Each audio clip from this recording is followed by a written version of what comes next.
Welcome back, everybody, to another deep dive. You know those words we use every day without even thinking twice? Like, seriously, have you ever stopped to think about the wild stories behind them? All the time. That's kind of my thing. Well, get ready because today we're going to unlock the secrets of 4 fascinating English words. Oh, I love secrets. We'll be using this super interesting piece on the essence of English vocabulary that you sent me. Right. This should be fun. You ready to dive in? I am so ready. Okay, excellent. So first up, we have gist. You know that feeling when you just need to grasp the main point of something quickly without getting bogged down in all the little details? Oh, yeah, like just the core idea. Exactly. That's gist in a nutshell. It is. And what's really cool is that gist actually comes from the old French word gise, Oh, wow. which means to lie or to dwell. Huh. So the gist is what truly lies at the heart of the matter. Precisely. I love it. And the source even gives this great example. Despite the lengthy report, Maria quickly picked up the gist of the argument. It was all about improving workplace efficiency. Ah, that's a perfect example. And you know what? The source even provides a clever memory trick for gist. Do tell. It's just get the gist. Oh, I like it. Yeah. Yeah. I have a feeling that one's going to stick with me. Yeah, short, sweet, to the point, just like the gist. Yeah. And just to give you even more options, some synonyms for gist would be like essence, core, substance, or crux. Okay, I'm writing these down. Now let's move on to a phrase that honestly always throws me for a loop. Buck up. I can see why. It sounds so, I don't know, old-timey. Like something you'd hear in a Western movie. Yeah, you're right. It does have that Old West feel to it. But it's supposed to be encouraging, right? Like telling someone to be strong or to face a challenge head on. That's exactly it. And you know, it's interesting you mentioned Westerns because buck up actually draws a connection to the image of a bucking bronco. Yeah, all that energy and power. It emerged in the 19th century and embodies that same spirit of summoning your inner strength to buck up against whatever you're facing. I never would have guessed that, but now that you say it, it makes perfect sense. It's like you're telling someone to gather themselves and leap over whatever obstacle is in their way. Right. And to help you remember it, the Thor suggests picturing a sad buck like a deer being encouraged to perk up and spring into action. Oh, I love that. It's so vivid. Isn't it? And you know, that idea of finding strength amidst difficulty makes me think about those times when we encounter people who seem, well, less than genuine. Yeah. Speaking of which, our next word is phony. Have you ever gotten that feeling from someone like they're putting on an act? Oh, all the time. Mm-hmm. And that's precisely what phony captures, that lack of authenticity. It's like they're hiding behind a mask, trying to project an image that isn't really them. You got it. It's funny, though, because the origin of phony is a bit deceptive itself. Oh, how so? Well, it comes from phony, which referred to fake gold rings used in scams back in the 19th century. Wow, so the word itself started out as a trick. That's ironic, isn't it? Yeah, almost like the word is a phony itself. And it makes you wonder if that sense of needing to call out fakery was particularly strong in that era of rapid industrialization and social change. That's a great point. Like society was becoming more complex, and with that came a need to expose those who weren't being truthful or genuine. The source actually gives a great example that highlights that idea of deception. Yeah. It says, everyone at the party soon realized that the charismatic politician was just a phony spinning tales to win their favor. Oh, ouch. Yeah, right. But it perfectly illustrates what phony really means. It does. And the memory trick they offer is so clever. Let's hear it. Imagine a phone with fake reception. It looks like it works, but you can't actually connect to anything. Brilliant. It captures that sense of something appearing real but lacking substance. Totally. And of course, there are other words you could use instead of phony, like fake, fraudulent, bogus, or insincere. All good options. But phony definitely has a certain ring to it. It does. Okay, ready to move on to our final word? Absolutely, bring it on. All right. So, have you ever been in a situation where you felt like someone was pushing you, maybe a little too enthusiastically, to do something? Perhaps something a bit daring or even a little risky. Well, our final word, egg on, captures that feeling perfectly. Like, you know when someone's kind of egging you on to do something you're not quite sure about? Oh, I know exactly what you mean.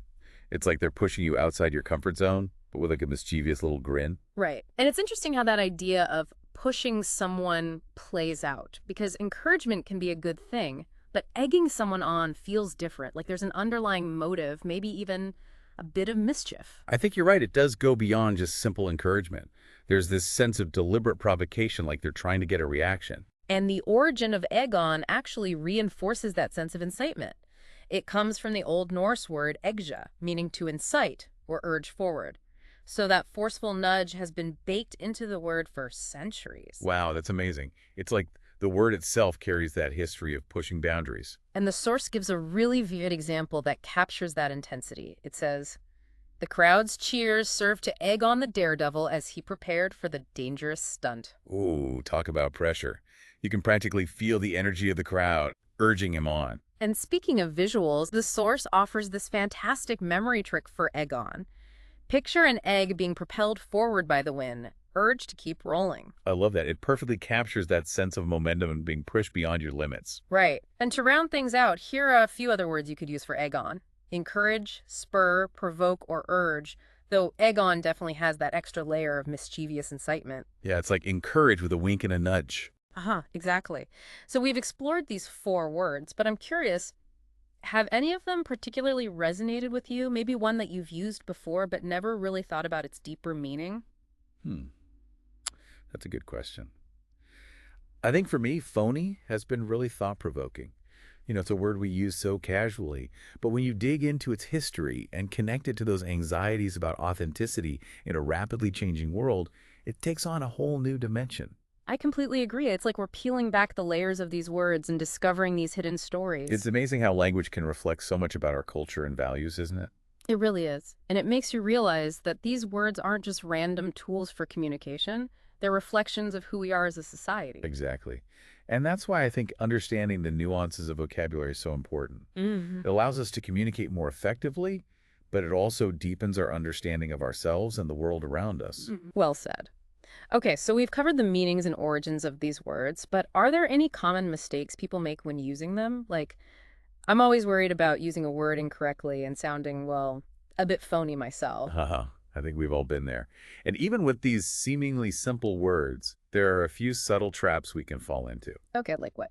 Well, for instance, with gist, a common mistake is using it when you really mean point or purpose, like saying, the gist of the meeting is to discuss the budget. So the gist would be more about the core ideas within that budget discussion, not just the topic itself. Exactly. It's about the essence of the discussion, the underlying message. Mm. So you might say, the gist of the budget discussion is that we need to cut costs. That makes sense. Okay, what about buck up? Are there any situations where it might be inappropriate to use? Yeah, you definitely have to be careful with that one. Telling someone who's deeply grieving to buck up, for example, could come across as dismissive or insensitive. Oh, absolutely. Sometimes a simple "I'm here for you" is much more appropriate than a peppy phrase. For sure. And with phony, it's important to remember that while it's crucial to call out behavior that's fake or insincere, using it as a label for a person can be hurtful.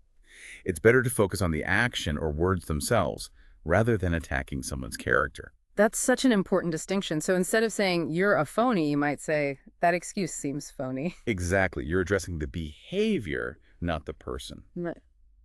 All right, last but not least, any pitfalls with egg on? Yeah, fill me in. Well, sometimes people confuse egging someone on with simply encouraging them. But as we've discussed, egging on has this more forceful, provocative element to it.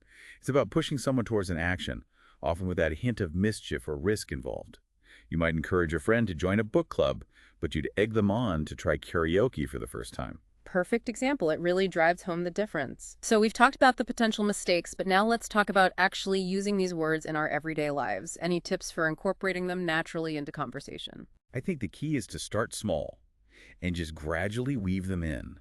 Don't force it. Just listen for opportunities where these words would fit organically.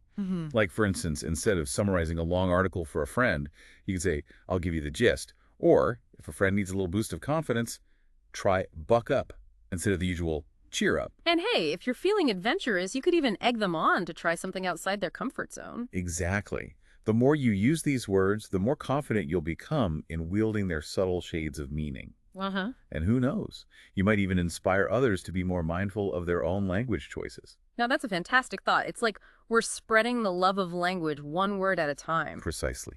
And the best part is we've only scratched the surface with these 4 words today.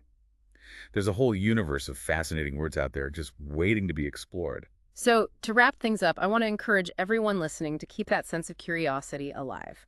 Pay attention to the language you encounter, ask questions, and never stop learning. You never know what amazing stories and connections you might uncover. That's a wrap for this dip dive. Until next time.